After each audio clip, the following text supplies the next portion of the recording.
but they've been having problems recently. They recently launched, 4 months ago, they launched Facebook Deals, and that closed down a week or so ago, 2 weeks ago. They've had problems with privacy, they've had problems with people supposedly getting Facebook fatigue. Does this spell disaster for Facebook, or are they still a powerhouse? I'll go way on the far end to start. It's a good question, Luke. I think any website that has 700 million users is going to have problems. I think privacy is something that we all like to talk about, and I'm not sure we've got the answer yet. Looking at the ADIO, for example, and the way we've looked at the world, some people like to very, very clearly separate professional and personal things, and some like to blend the two together. And I think, in fact, it's more about the dynamic social graph, in a way, than it is about privacy. It's about who we share with and how we control that sharing. And I'm not so sure it's purely just about privacy, as it was over the last few years. We've had things like, do you want to receive an email? Do you want to share this information with the company? Now it's, do you want to share this information with each other? And it's more about how we control who the each other is. And I think we're going to talk about Google Plus later, but this concept that they've come up with about circles. In fact, Facebook already had that. They just didn't expose it very well. And they've started to bring that functionality out a little bit more now. So I think, yes, they've had problems. I think they're trying to address it, as are Google. Fatigue. I think that comes back to the original lack of control of the social graph. So Facebook started off with friends, and they were real friends. And how do you define a friend? Well, that quickly went into the kind of Friends Reunited area on Facebook, where you're getting invitations to join Facebook from someone you happen to go to primary school with. Would you still consider that person to be a friend? I don't know, but we were just getting used to this concept of creating our social graph online, and I think everyone was quite open. So if there is any fatigue now, maybe it comes from the pure lack of interest we have in people's social stream. Do we want to see the fact that they've just been to the shop to buy some, Kellogg's, someone that we barely know anymore? So I think maybe the fatigue is coming not from the platform. We can't blame Zuckerberg for boring us. We can only blame the people that we're following on that network. Yeah. So that's where the value comes from. We bloated our streams. I think we may have bloated our streams. Yeah. So, Jenny, what do you think of that?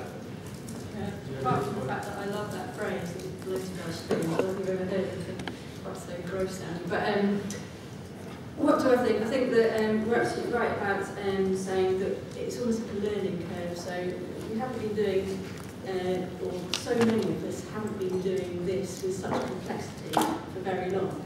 And so each individual user is on a learning curve, and the platforms themselves are also developing in relationship to that behaviour. One of the things that I've been thinking about is that the human behaviour isn't necessarily changing, but the tools are. And they're changing with incredible speed and also competing against each other. So just the very release of Google Plus, suddenly there's a response from Facebook. So all I can see is that we're not necessarily seeing Facebook fatigue, but maybe a maturing of our experience of this kind of social networking, and coupled with almost like an infinite level of choices about how many platforms you're using to do what with. So whether we're thinking that Facebook was some kind of uber social network which would automatically control all of our social networking experiences, that seems to be in question. So you can actually choose about where you're going to interact with whom in all sorts of different ways. That's interesting, actually. I've got a quote here from Brian Sally's recent one. Facebook is no longer the one-stop shop for the total internet experience, which will back up, I guess.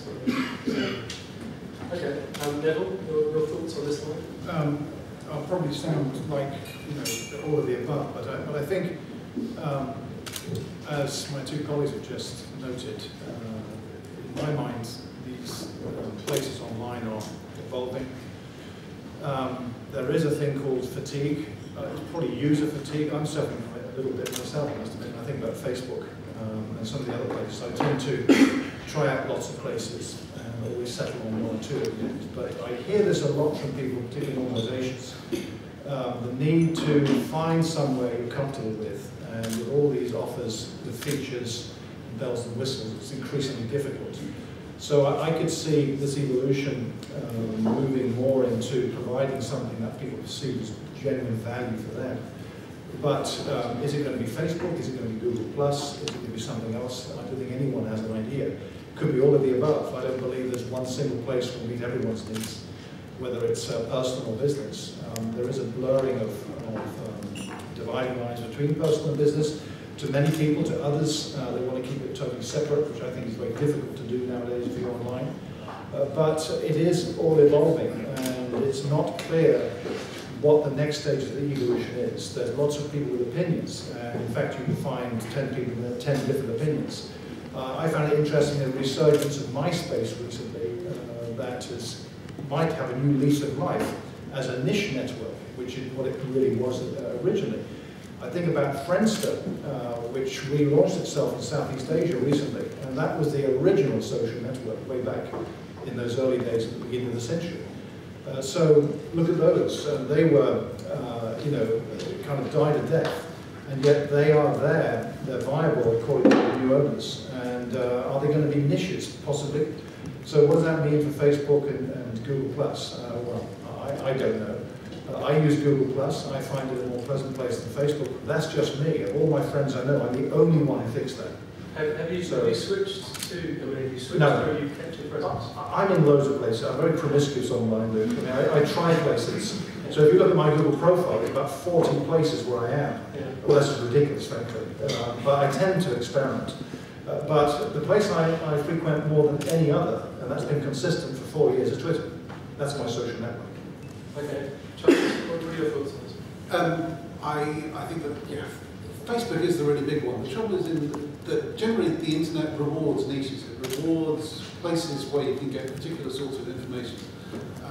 And I'm very aware that journalists tend to have a different view on what's useful and what's not useful compared to people who are doing bigger things in business and more involved things in their own life. So for journalists, Twitter is fantastic because it's just a brilliant news feed all the time, all sorts of things that happen. But when I wrote about Google+, The Guardian on Friday, a lot of the comments that came there from people pointing out Google+ was building a rudimentary API, but that the number of postings, public postings to it, seemed to have fallen since July. The responses I got were a lot of people saying, actually, we think Google+ is great, and it's really good because it's much more in depth. And there's a difference there between how are you using these social media. And for these people, Google+ is a great place to go in depth and discuss things in much more depth and with a broader group of people than they could do on Twitter, because trying to discuss things on Twitter is very hard. You run into the sand very quickly. But of course, for journalists, Google+ just tends to be too much writing. There's too much stuff to read, and actually they need to be moving on to something else. So I'm aware that there's an inherent bias in what you read from journalists between what they see on Google+ and what they see on Twitter. That said, Facebook, I think, and what Jenny says, the tools are evolving so fast. They're trying to find what's the perfect blend of everything that people want. So, look at the way that Facebook tried to reinvent email and said, this email stuff, oh, it's really old hat. Facebook messages, that's what it's at. That's the thing. I don't know, is anyone using Facebook messages? Is it taking off? I'm not hearing about it. Though, of course, would we know if Facebook messages were taking off? Because it all lives inside Facebook. There's a big problem with visibility. You can't see actually how well these things are working. It's only people inside Facebook who have access to all these metrics who know how well things are being used. So all we have at the moment with the raw visitor numbers is the fact that people spend a lot of time on the site, the fact that the advertising revenue is growing. That tells us that Facebook is pretty important. But equally, I still think that there's a lot of promise in other niches. No one's mentioned LinkedIn actually, which actually has a big importance for people in business. It's a public company already. Yeah, and the area, of course. So, so you mentioned, you've pinned your master stand as being a fan of Google+. What are the key features do you think are the powerful features in Google+, especially for marketers as well? For marketers, definitely the video hangouts. That's my experience. I've done probably 6 of those now. The first one I did, it was a nightmare. It was a disaster. the service was useless. The video didn't work properly, but hey, it just started. Now they've put some work into it and made it pretty good. But as an informal way to connect people by video, it's phenomenal. It really is good. It just works. Whatever the computer, I hear that consistently from people. Whatever kind of device you've got that you can connect to it, it works. And I think that's a real killer. But Google Plus is nowhere, no one knows is what we're seeing today what Google Plus is going to look like in a month. Probably not. You get clues from the Google folks posting on the Google Plus updates page, whatever it's called, as to where they're going with some things. But this thing is still evolving, so it's very difficult to say. I think from a business point of view, there are difficulties with it, particularly with Hangouts. I hear this too in large companies, through the firewall, all this kind of stuff. So what does that mean to the big companies that will take up this? Is it questionable? I don't know, to be honest. Is it going to change? Will there be an acceptance to using these kinds of tools in large corporates like they have with Yana, Unofficial, Salesforce with Chatter, these kinds of tools? Maybe the need becomes so compelling to provide people in organizations with the means to connect with others that will drive acceptance of these and changes that need to happen in companies. Yeah, and you might have seen they did a mock-up of what a Google Plus company page might look like recently. It's a nice company sort of LinkedIn or kind of company profile.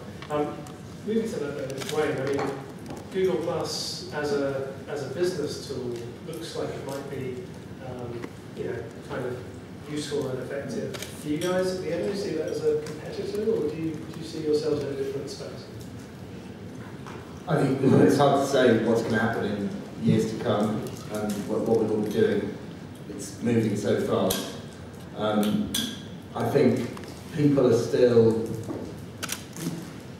are not all as comfortable as each other with sharing certain information. So typically on the Viadio network, a lot of the connections people are making are private connections. They're wanting to network with people, whether that's kind of at the partnership manager level, the sales directors, the senior managers, people are headhunting, people are recruiting people. A lot of these things are quite sensitive. You don't necessarily want people to know that you're being headhunted or looking for a job or a lot of these sorts of things. So that kind of is in stark contrast to Google Plus, which forces you to have a public profile, forces you almost to share everything it's not really a one-to-one networking system. Well, that's the only thing, isn't it? It does let you, more than Facebook, or Facebook does, but it's easier than Facebook to segment your connections. In that sense, it could be a business network very easily.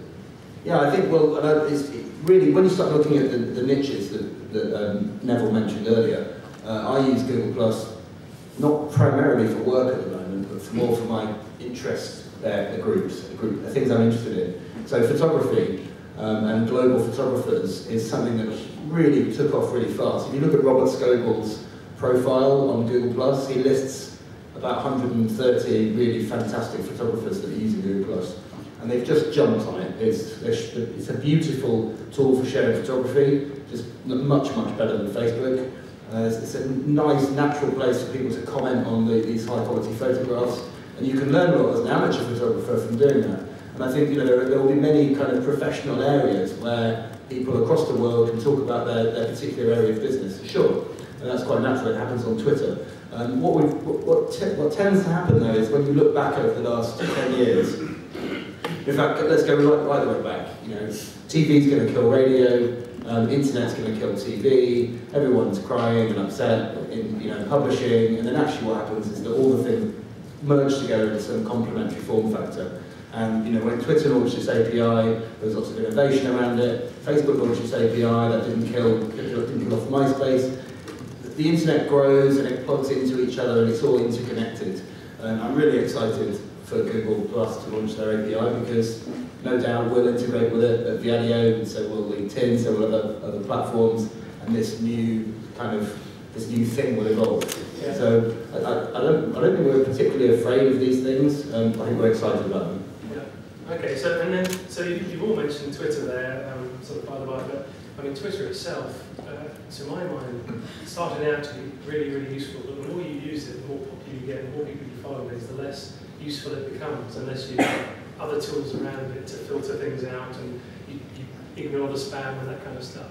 I mean, just starting with you, perhaps, Jenny, what are your thoughts on Twitter? Is it going to blow itself out? I mean, is it going to become too much fuzzy, too much of a stream, or is it going to maintain itself as a useful tool? Or does it need to evolve, I guess, is your question? Yeah, it's a really interesting question, because it's always that thing about looking into the future and finding out how wrong you can be. But the thing about Twitter is its openness, I think, and its usefulness. So, and that lends itself to being remodeled in all sorts of different ways to suit all sorts of different uses. So really, I think that there's a kind of commercial question about it, and how their commercial model is actually going to work, and how successful that's going to be for them. So all the stuff around promoted tweets and sponsored tweets that's coming up at the moment, it's going to be really interesting to see how that plays out, and whether commercialising it in that way will in some way also fragment and spoil the user experience, and what impact that will have. But from a personal perspective, then it's easy enough to control the stream that you have, and also to make choices about how much of it you're going to consume. So I think the phrase that it's a running river that you dip your bucket into whenever you want to, as opposed to just trying to consume the whole thing. That, I think, has some useful tips in terms of how to use it. So I think that it will maintain its usefulness so long as the individual user maintains the rigour around which they follow and consume and all those sorts of things. The tool itself, I think, is infinitely useful. It has been proven by how many people have implemented it in all sorts of different ways. Yeah. Even now, when we're looking at TV watching, for instance, then it's become the natural water cooler for people to discuss television. And that's very much built into what they call the two-screen experience, which is a very natural behaviour that you watch TV and you've got a laptop or an iPad or whatever, and you're doing stuff as well. And that lends itself to conversation around TV. So I think there's whole new avenues for that tool in particular. So I suppose I'm putting a thumbs up, but I think yes, it will continue, although I have a question around commercial. Yeah, I mean, I'm interested to know as well, Charles, I mean, as a journalist and somebody who's out there in the public eye on Twitter, do you not get inundated? I mean, how do you manage your stream on Twitter? And how do you manage all the incoming messages and that kind of stuff? Okay, I mean, the thing about Twitter, the thing I love about Twitter, compared to all the other social networks that I deal with, is the fact that it's not reciprocal. You can choose who you follow, and other people can choose if they follow you. I mean, I was early to Facebook. Comparatively soon when it came out, I thought, yeah, this Facebook thing is pretty good. And I actually joined Twitter because I was editing an article to do with Alan Duncan's Labour Party leadership bid, and it mentioned the fact that he was on Twitter at the time. Just signed up. Didn't actually use it for about a year, but I sort of gained followers through that year. I thought this is really strange. I then sort of went into it sort of in a much more fully fledged way because of sort of discussion about it, and I found that, yeah, actually this is really useful. As I say, for a journalist it's fantastic because it's a constant stream of things that actually you should probably pay attention to if you've chosen your followers correctly. And I follow a limited number of people. I think Robert Scoble is an interesting example. He's the real outlier when it comes to social networks. You know, if you want to see whatever new social network is out there, Robert Scoble has never seen a social network he didn't want to join. I think the guy is he's almost like an obsessive compulsive social network joiner. And he got Twitter completely wrong. He joined it, and everyone who followed him, he followed them back. And pretty soon he was trying to follow 26,000 people. And the way that your stream then just explodes if you're trying to look at 26,000 people, it's unmanageable. So I don't follow people back automatically. I'm pretty careful about whether I choose to follow someone. I use Twitter's lists a great deal. We can have public lists or private lists, and we can have a group which is, I have tech journalist lists, I have driving journalist lists, I have other lists, some of which I keep private because I want to be watching what's going on in the field, but I don't want people to know I'm doing it. And I switch about between them, so I pick up what I'm looking at, and it's a very great source of information and news through the day. I need to see what the reaction is to something during the day. Just jump onto my Twitter stream and see what's going on. In terms of people coming to me and messaging me, well, actually, Twitter's far less disruptive than me in a phone call. If I get a phone call from PR company, which is my particular bugbear, as anyone knows, for Twitter. There is a tendency within PR companies who are being written hard by their clients. They send out an email with a press release, and then the poor hapless person who's sent out the press release, or a junior to them, is told to ring around all the journalists who the press release has been sent out to and ask, did they get it and what are they going to do with it? Which is a fabulous waste of everyone's time, because if the journalists are going to use it, they're probably doing something with it, which means you're interrupting their flow. I try to get all my details amended in databases so that people only try to contact me through Twitter, and it works really well. They say they're forced to think in 140 characters, they're forced to sort of compress what it is that they would say. So something that would take sort of 5 minutes for them to get through on a phone call, they'll actually do it in 140 characters.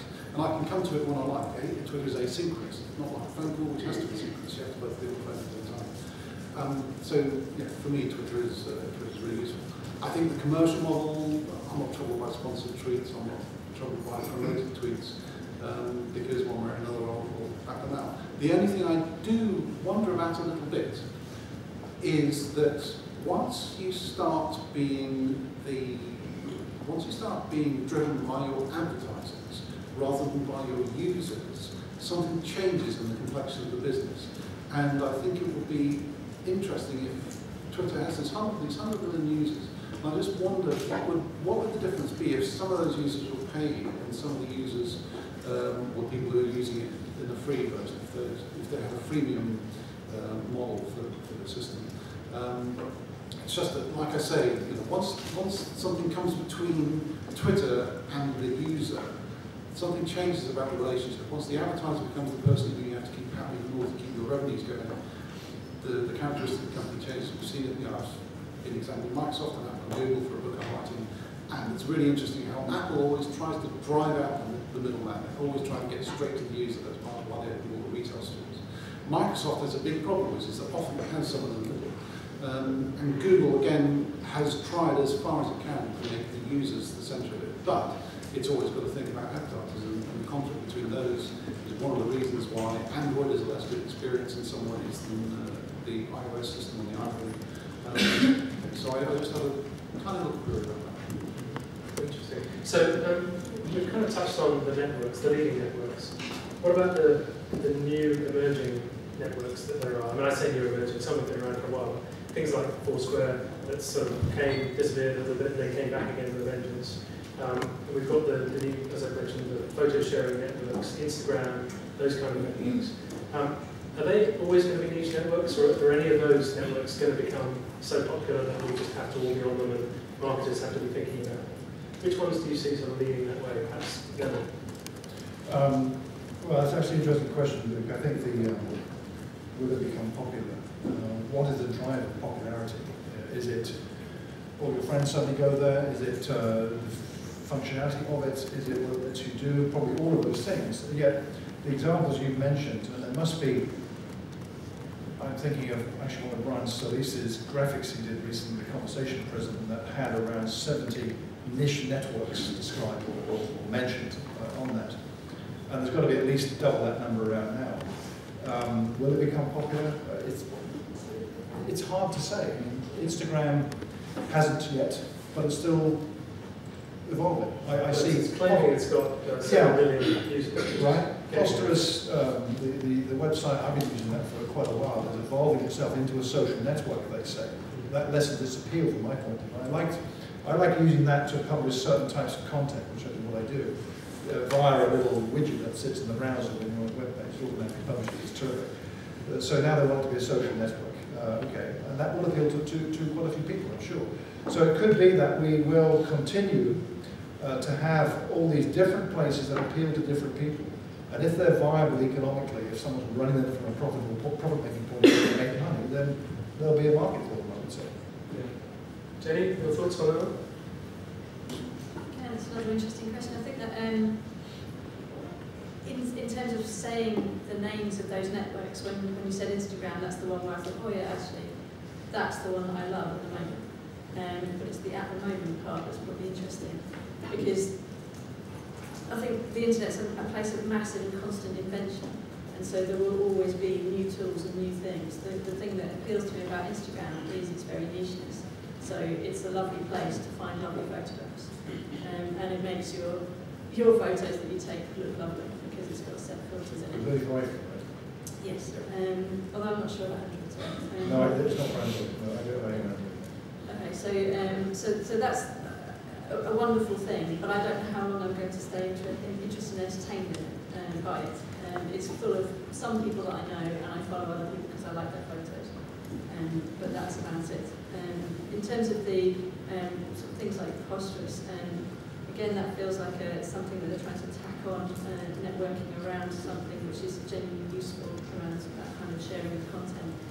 Although I saw Tumblr's pretty similar, and I've seen that that's become massively successful in terms of page views if you look at all the rankings. So I think there will always be new networks and new things to share around, and also it's worth not forgetting about the kind of original type of social networking around forums. So huge amounts of influence and power, things like Mumsnet, amazing uses of time and collaboration within sort of sports-based networks like Single Track, for instance, or the mountain bikers will run there.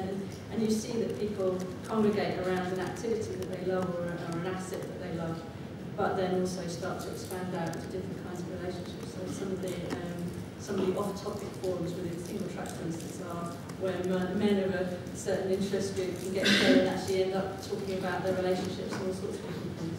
So it's kind of, I think there will always be room for that sort of thing. There will always be new, exciting tools, but there'll probably be a continuing base level of people congregating around their interests in the way they do in real life.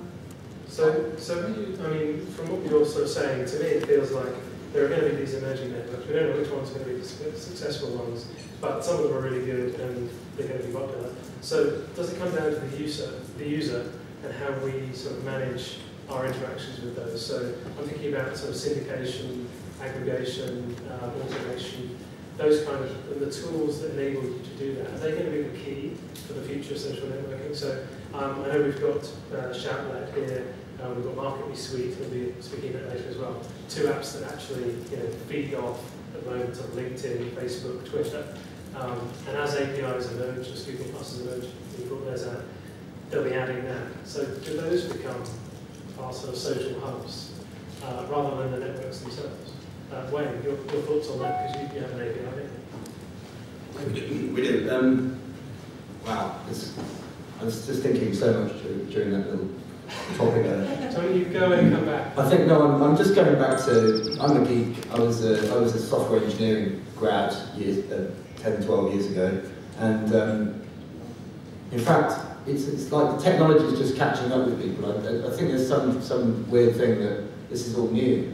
And I remember IRC chat rooms where you've got hackers talking about hacking, you've got photographers talking about photography, and people sharing movies and stuff. And this was right going back to the very beginning of the internet.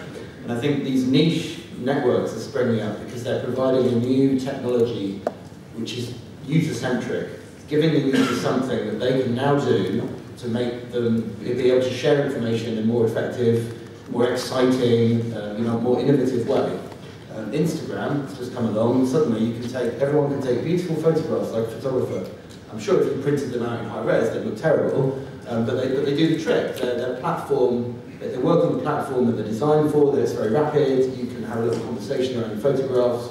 I'm in New York, I just pick out my phone and take a picture of the Empire State Building or something without having to pull out like Naomi's got her DSLR camera there and pick the right lens and the right settings and then go back and edit it in Photoshop. So it's all about the user.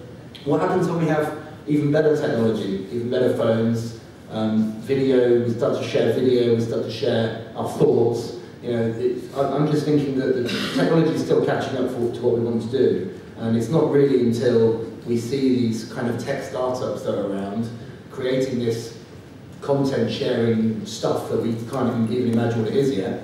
That's on the one side, that's on the user creator side. And I saw a stat the other day that in China, 48% of internet users are content creators versus 24% in the Western world. And I think when Charlene Lee wrote the Groundswell book, that figure was even less. I don't know if anyone remembers, but I remember it being 1 in 100 were creating content. Now there's a figure of 24%, and in China 48%. So I think people, when you give them the technology and they understand how to use it, people will start to share more content. I guess the point though is that we've created this world of content now, and now we've got to manage it. Now we need to manage we've got it. to find ways of absorbing it. You know, like Charles was saying, sort of sensible ways of using these tools that you can actually ingest what you're actually receiving. So, I mean, Neville, you must be in a similar boat. How do you foresee us being able to cope with all these streams? Well, is it third-party apps, or is it?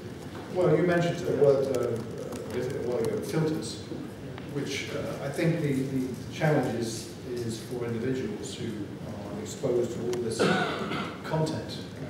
That's an interesting stat work, actually, because you could argue that there's just more crap out there now that you're able to create it, but it's a very subjective word. One person's crap is another person's delight, frankly. But you've got to, if you're participating in these places online and you're meeting people online, you have to, for your own sanity, filter stuff. I do that. I'm a believer in RSS. I'm probably a lone voice nowadays, but I've been using RSS since it came out, literally. And I subscribe to probably 300 publications, but I don't read them all. I have filters that look for keywords, and that's what I look at. The same way with how I use Twitter largely. It's based on filters. You cannot look at all this stuff. It's impossible. So you have to discipline yourself, and indeed also to look at things in what I call snapshot windows. Just at that moment you look at stuff. You don't scroll back and look at a day ago. Oh, you're driving nuts. You haven't got time to do that stuff. So the big challenge, I think, is that. So if someone comes up with a way that makes it even easier for you to do that, because it's not easy right now. So maybe that is one of the major evolutionary steps still to come, where it is easier for you to decide what you're going to give your attention to in ways that are just easy to do, and you can switch your attention very readily using the technology tools. It's not the case yet. Yeah. Okay. Yeah, I can see that. So, in terms of bringing back to today's focus with marketing, we touched on all the different networks and how they might evolve, and some of the problems. What do you see as the big opportunities over the next year or so in social media marketing for marketers? So, where are the places they should be focusing their attention if they want to be at the leading edge of this, this marketing trend? Perhaps Charles. Wow, don't ask me about that. Because journalism and marketing they're not quite cats in the bag, but they're sort of similar. I mean, the advice I would give you though is when you look at all these social networks and when you look at the ones which are in various areas, a fairly good rule of thumb is that one of them will get 80% of the market, another will get about 15%, and then all the rest will be fighting for the other 5%. At the moment, Facebook is the 80%, and I'd sort of say Twitter is maybe the other 15%, because 100 million users is not doing too bad. And all the others are just scrabbling around and fighting. They might be making some money, but in terms of visibility, you'd have to decide is that a niche you ought to be actually going after. But as to how to market, what to market, I hold my hands up and admit my marketing expertise is so close to zero that it's not measurable. Okay. Is there anything from your tech expertise then that you see as emerging tech trend that could be useful for marketers in this sector? I'll leave you with that one actually. Move to Jenny on the marketing question, and then we'll come back to you. Yeah, I think that from a marketing point of view, from a brand perspective, then the investment has already been made or is being made. And so, although we're talking, this conversation is mostly about proliferation and speed, really from a brand perspective, it's probably better to slow down and think about value. So, there are always new tools, new platforms, new technologies, and a brand could jump on every single one of them. And if one of their things is around innovation, then maybe that has value. But if it's around building a community or having a value proposition for their customers, then the emphasis should be on understanding that value, on measuring that value, and on doing it really well in the place where you can demonstrate the most value to the most people. So it's really about going back to marketing principles, I would say, and slowing down. Okay. And would you have a hot tip in terms of a network that you see emerging? You're maybe advising clients they should be looking at. And Google Plus is the one that's caused the most interest, but that's probably because it's had the most publicity. I think understanding Facebook and understanding Facebook well is probably more interesting in terms of success, but probably less interesting in terms of of a conference. But no, I don't have any top tips. I think seeing how some people are using smaller networks for fun campaigns has been quite interesting.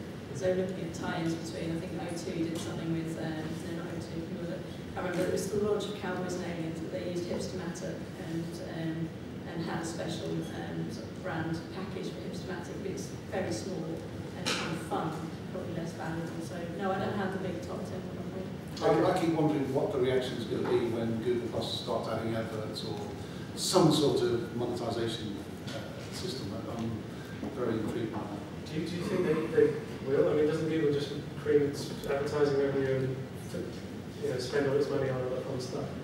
Well, so that's if they're not doing it if they're not trying to monetize Google Plus at some point down the line, then what are they doing? Are they just trying to get time away from Facebook so it's a sort of Facebook attacker? Is that the strategy? I mean, yeah, the question has to be if you're doing this and if it's not really money effort, and they spend a lot of effort on this, then why? What's the purpose? It's not to get money out of the other, it must be to do something. I don't think the pure data that we get out of it actually pays the effort.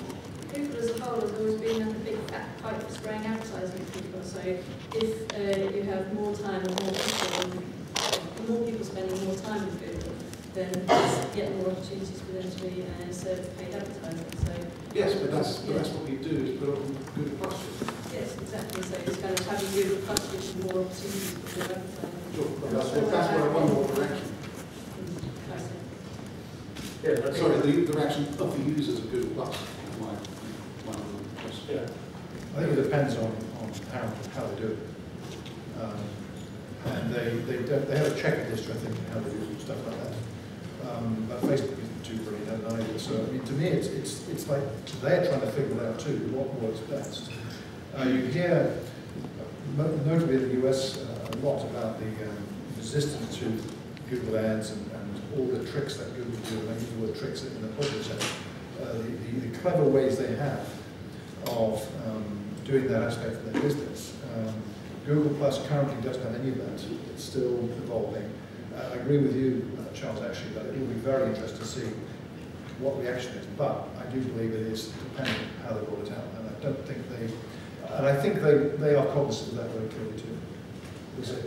Yeah, I'm going to take some questions now from the room.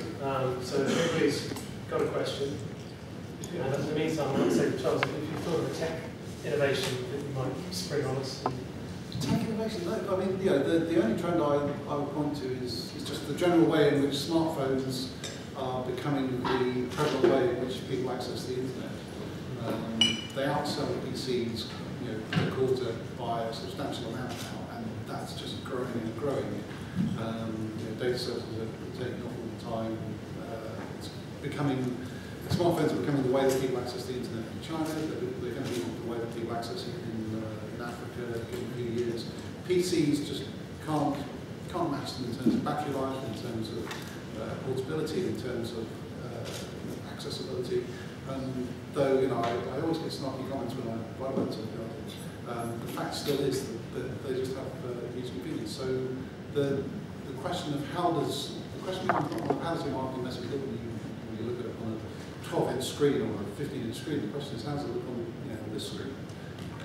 That's a more important question. Yeah. Okay. Yeah. Focus on those ones. So, have time for any questions? Anybody? Does the panel think that? Wait for the mic. Does the panel think that in the next year, marketers and social platforms will have to somehow build in the idea of some sort of metric of personal social capital?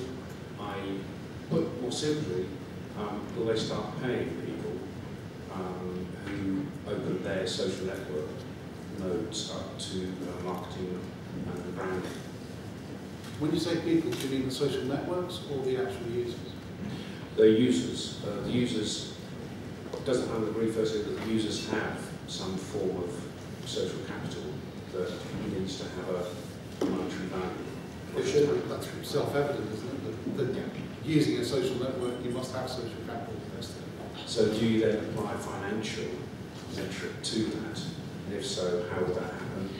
I'm really asking, is the cost to brands and to the platforms going to increase over the next year or two because people will start really valuing their social networks, their own social networks? So you mean sort of basically when they say now share this with your friends, you'll say, well, I'll do it for £2 or whatever. Okay. Did you see that coming, though? Maybe. There's already an indication that brands are prepared to pay people with good high social capital. You only have to look at the business models implemented by cloud, for example, where you can, if you're Audi and you want to sell your new Audi A8, you can invite people with high cloud scores to a Formula 1 track to drive the Audi A8. They assume then that as someone with high social capital, you're going to go away and write about the experience, you're going to create a blog post about it and tell all your friends, both in the real world and digitally. That's a little bit different to paying them to share, because you're creating an experience which they then want to go on to share. And I think that's the key difference. I'm not sure that people are going to be comfortable. I'm not sure that I'd want someone to come to me and say, I'll pay you £1,000 if you tell your friends about this great thing. What I want them to do is prove to me that it's a great thing, and then I'll share it for free. And if that proof is a nice experience that I wouldn't necessarily be able to get elsewhere, then okay, that's good. When money comes into it, I think there are too many ways to game the system to demonstrate that you've got social capital when you've not really got it. And we've seen that in the early days of Twitter with people buying thousands and thousands of followers, mentioning their names.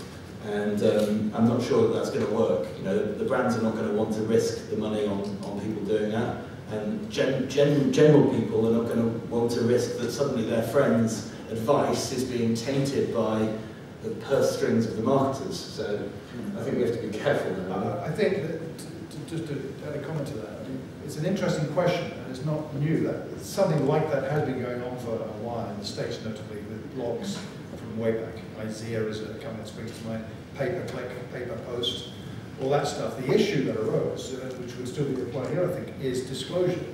So whatever you think, whether you think it's a good thing or not, if you don't disclose it, then where's the honesty, where's the authenticity, so you're recommending it to your friends, and you haven't disclosed that they paid you £1,000 or something, then your reputation is in the toilet. But it adds huge complexity to something that doesn't need to have the complexity added to it. Having said that, I wouldn't be surprised if someone's going to try. We'll see. Points about illegality, I can't remember the act. Yeah, it was, I think, April this year it was added to one of the laws. That's true. That if you pay someone to represent your company, you have to, even if it's one of your members of staff goes onto a blog and comments in disagreement or in favour of your company, they legally have to say now that I work for this company, I'm being paid for this company. So, I mean, you can imagine with 140 characters on a tweet, if you have to recommend the product, brackets, full disclosure, I am being paid by. Yeah, I don't think I'm not sure that at that level. I think you can have brand ambassadors. I know that Neville's worked with Dell before. He's very open and honest about it. He tells everyone that he does it. He reviews the laptop. He says about the good things and the bad things. You know, so I mean, I'm not sure that micropayments like that would work. Suddenly everyone would be disclosing something. So yeah, so there's just there's an integrity issue perhaps exactly at the root of that one. Another question? I have one actually, just a treatment on our thread. We had a long discussion at the San Francisco event on the sort of the future of influencer grading tools within social media. And actually somebody suggested they might become sort of credit rating